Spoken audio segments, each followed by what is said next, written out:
प्रभारी माननीय डॉक्टर संबित पात्रा जी आपको संबोधित करेंगे। मेरा विनम्र निवेदन है माननीय पात्रा जी से आपको संबोधित करें। धन्यवाद संजय जी। आप सभी बंधुओं का स्वागत है, अभिनंदन है। जानते ही हैं आपकी 5 राज्यों में चुनाव है और चुनाव के समय जहां तक कांग्रेस पार्टी का संबंध है, झूठ का पुलिंदा जनता के समक्ष रखना, उसे पूरा नहीं करना, यह उसकी आदत बन चुकी है। और आरंभ से ही भारतीय जनता पार्टी इन झूठे वादों को किस प्रकार जनता के सामने लाना है, इस विषय को लेकर आगे बढ़ती है। कल राहुल गांधी छत्तीसगढ़ में थे और छत्तीसगढ़ में उन्होंने जिस प्रकार कई झूठे वादों को सामने रखा, आज वक्त आ चुका है कि भारतीय जनता पार्टी और हिंदुस्तान की जनता, छत्तीसगढ़ की जनता राहुल गांधी और कांग्रेस पार्टी को आईना दिखाने का काम करे। विगत 5 वर्षों में छत्तीसगढ़ में कांग्रेस की सरकार रही। बंधुओं, ये आरोप पत्र है जो मैं अपने साथ लेकर आया हूं। 104 पन्ने का है। बड़े मुश्किल से 2 भागों में स्टेपल करके लाया हूं। हमारे ऑफिस में ऐसा कोई स्टेपलर नहीं था जिससे इतने पन्ने स्टेपल हो जाए। गिर पड़ के स्टेपल हुए हैं। आप सोचिए घोटालों का पुलिंदा और यह आरोप पत्र कितना बड़ा है। छत्तीसगढ़ की हमारी यूनिट ने कटघरे में कांग्रेस छत्तीसगढ़ सरकार के खिलाफ आरोप पत्र जारी किया है। मैं संक्षेप में कुछ आरोप आपके समक्ष रखूंगा कि वास्तविक चेहरा कांग्रेस पार्टी का छत्तीसगढ़ में क्या है, बड़ा खौफनाक है। और क्यों है, मैं बताता हूं। 316 ऐसे वादे राहुल गांधी जी ने पिछले चुनाव में छत्तीसगढ़ में घोषणा पत्र के माध्यम से किए थे, जिनको राहुल गांधी और कांग्रेस पार्टी ने पूरा नहीं किया। सबसे पहले किसान, जो अन्नदाता है इस देश का, किसानों के लिए प्रधानमंत्री नरेंद्र मोदी जी ने एक योजना आरंभ की, 6,000 रुपए प्रति वर्ष मिलने का, किसान सम्मान निधि का। मुझे बड़े दुख के साथ कहना पड़ रहा है कि लाखों किसान छत्तीसगढ़ से पंजीकृत हुए, मगर वो सत्यापित नहीं हो पाए। सत्यापित मतलब उनका वेरिफिकेशन नहीं हो पाया। राज्य सरकार ने उन्हें वेरीफाई नहीं किया, सत्यापित नहीं किया। इसलिए ये लाखों किसान आज छत्तीसगढ़ में प्रधानमंत्री नरेंद्र मोदी जी के किसान सम्मान निधि के 6,000 रुपए प्रति वर्ष से वंचित हैं। सोचिए, मोदी जी देना चाहते हैं और लेने वाले किसान हैं, मगर अन्नदाता तक पैसा कैसे नहीं पहुंचे, वो कांग्रेस पार्टी ने किया है। ये घोटालों और गबन की सरकार है।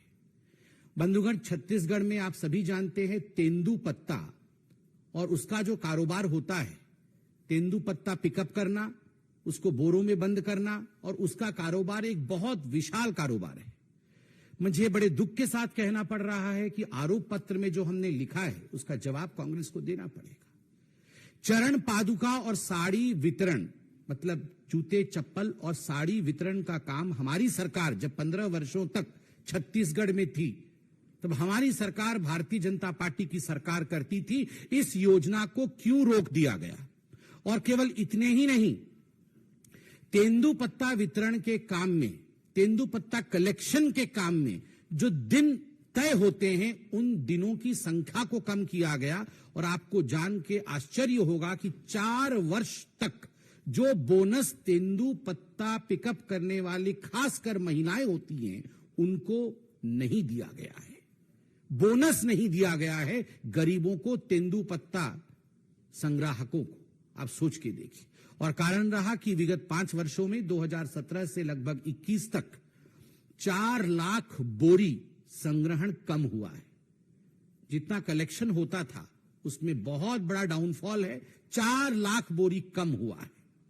बंधुगण, पीएम आवास योजना गरीबों के सर के ऊपर किस प्रकार छत पहुंचे, इसके लिए प्रधानमंत्री जी ने पूरे भारतवर्ष में बेजोड़ परिश्रम करते हुए एक बहुत बड़ा काम किया है। मगर दुख के साथ कहना पड़ रहा है कि लगभग 16 लाख ऐसे निवासी छत्तीसगढ़ में हैं, ऐसे परिवार छत्तीसगढ़ में हैं जिनको इस योजना से वंचित रखने का काम ठगेश सरकार ने किया है।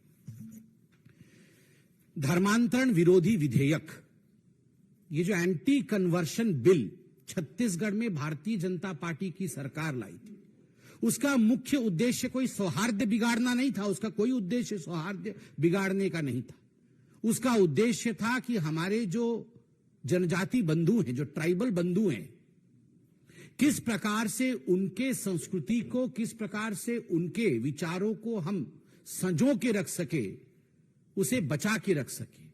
किंतु बड़े दुख के साथ कहना पड़ रहा है कि हर कदम पर कांग्रेस की सरकार ने इस धर्मांतरण विरोधी बिल जो था उसके विरोध में खड़ी हुई और धर्मांतरण को आगे बढ़ावा देने में काम कर रही है। केवल इतना ही नहीं, नक्सलियों के साथ कदम से कदम मिला के भी चलने का काम कांग्रेस की सरकार कर रही है। आप याद करिए किस प्रकार से नक्सलिज्म को समाप्त करने का काम मोदी जी की सरकार ने इतने वर्षों में किया। इसके आंकड़े समेत आदरणीय गृह मंत्री जी ने अपने प्रेस कॉन्फ्रेंस में और पार्लियामेंट में कहा है। किंतु दुख के साथ कहना पड़ रहा है, आरोप पत्र में जिसकी प्रति आपको मिलेगी उसमें तथ्य है कि नक्सलियों को बढ़ावा और नक्सलियों के माध्यम से भारतीय जनता पार्टी के कार्यकर्ताओं की हत्या का काम भी छत्तीसगढ़ की सरकार ने कराया है। बंधुगण, शराबबंदी, आप याद करिए पिछली बार जब राहुल गांधी छत्तीसगढ़ गए थे तो राहुल गांधी जी और कांग्रेस पार्टी ने एक मुख्य बिंदु को पकड़ा था छत्तीसगढ़ में कि हम यहां पर 100% शराबबंदी कराएंगे। शराबबंदी नहीं हुई। शराब के नाम पर, नकली शराब के नाम पर, डोर स्टेप शराब डिलीवरी के नाम पे 2161 करोड़ का घोटाला हुआ, जैसे दिल्ली में हुआ। और तो और संजय जी, आम आदमी पार्टी वालों ने एक प्रेस कॉन्फ्रेंस किया था और वो भूपेश बघेल जी को अरेस्ट करने की बात कर रहे थे कि इनको अरेस्ट करो, ये बहुत बड़े शराब माफिया हैं। आप सोचिए, सबसे बड़ा माफिया जब कह रहा है कि वो भी डॉन है, तो ये कितने बड़े डॉन होंगे आप सोचिए जरा। जब आम आदमी पार्टी वाले बोल रहे हैं कि ये हमसे आगे निकल गए शराब घोटाले में और भूपेश बघेल जी अरेस्ट होने चाहिए, तो 2161 करोड़ का शराब घोटाला। आप सभी गणमान्य पत्रकार बंधु हैं और कई वर्षों से आप इस प्रोफेशन में हैं। एक विषय आप सब मानेंगे कि विगत 15 वर्ष, ये कांग्रेस के 5 वर्ष काट दीजिए, छत्तीसगढ़ के विगत 15 वर्ष अगर पूरे हिंदुस्तान में किसी एक विषय को लेकर चर्चा होती थी, कीर्तिमान होता था, तो वो PDS, public distribution scheme, PDS scheme को लेकर होता था। कि धान और चावल की जो डिस्ट्रीब्यूशन होती थी वो इस प्रकार से होता था कि उसका उदाहरण पूरे हिंदुस्तान में दिया जाता था। आज मुझे बड़े दुख के साथ कहना पड़ रहा है कि इस पीडीएस स्कीम में एक धब्बा लगाने का काम, सेंध मारने का काम ठगेश सरकार ने छत्तीसगढ़ में किया है और लगभग 600 करोड़ रुपए का घोटाला पीडीएस स्कैम में किया है। ये सारे तथ्य सीएजी के रिपोर्ट में भी है और हमारे घोटाले पत्र में एक एक डिटेल्स है। समय कम होने के कारण मैं केवल मुख्य बिंदु बता रहा हूं।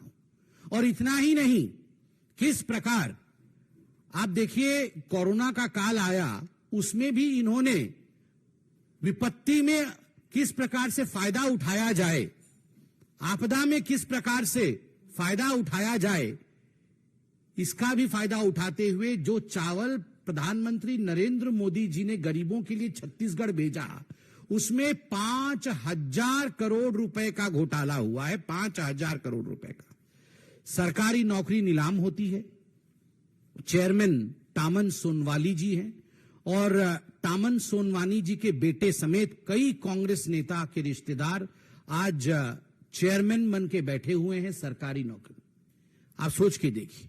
केवल इतना ही नहीं, ऑनलाइन सट्टा, इसका संरक्षण करने का काम कांग्रेस की सरकार ने किया है। राहुल गांधी जी, ऑनलाइन सट्टा, ये ऑनलाइन सट्टा को संरक्षण देने के कारण लगभग 50 लाख ऐसे लोग हैं जो इसके चपेटे में आए छत्तीसगढ़ में, उनका पैसा डूबा और कुल मिलाकर के लगभग 5000 करोड़ रुपए का गबन इस ऑनलाइन सट्टे के माध्यम से हुआ। आप सबके अखबारों ने, आप सबके चैनलों ने इसे दिखाया है। छत्तीसगढ़ एक मिनरल रिच स्टेट है। स्वाभाविक रूप से वहां पर जिस प्रकार की अनियमितता मिनरल्स को लेकर हुआ है और खास करके कोयला कारोबार में हुआ है, कोयला कारोबार में 25 रुपए प्रति टन की उगाही, 1 टन पे 25 रुपए की उगाही। ये टीएमसी, ये सब क्या भारतवर्ष कैसे आगे बढ़े, भारतवर्ष कैसे चांद पे पहुंच जाए, कैसे L1 आदित्य तक पहुंच जाए, किस प्रकार चमचमाती सड़क बन जाए, इसके लिए गए हुए हैं क्या? बिल्कुल नहीं गए हुए हैं।